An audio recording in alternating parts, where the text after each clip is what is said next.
Alors aujourd'hui, on va parler des phénomènes d'usure dentaire qui sont maintenant beaucoup plus fréquents que dans le passé et qui sont d'ailleurs devant toutes les problématiques liées au carie. On a 3 phénomènes majeurs dans l'usure. Le premier, ça s'appelle l'abrasion. C'est typiquement lié à un excès de frottement entre la surface de la dent et la brosse à dents par exemple, ou le dentifrice, qui peuvent être abrasifs. Et on retrouve des surfaces dentaires qui sont creusées, un peu comme des lacunes, à l'interface entre la dent et la gencive. Le deuxième phénomène d'usure s'appelle l'érosion.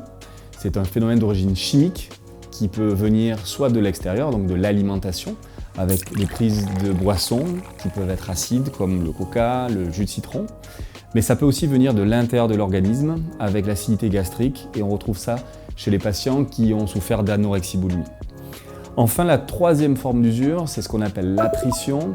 C'est lié à un frottement entre les dents, c'est ce qu'on appelle le bruxisme quand c'est pathologique. Ça peut provoquer un raccourcissement de la hauteur des dents et donc une demande qui est non seulement esthétique mais aussi masticatoire. Tant que l'usure est faible et qu'elle est progressive tout au long de la vie, eh bien c'est physiologique, mais quand elle excède un certain degré et qu'elle est rapide, ça devient pathologique. Si ça vous intéresse qu'on détaille ces phénomènes d'usure et notamment leur prise en charge, on pourra le faire dans une prochaine vidéo, laissez-nous un commentaire.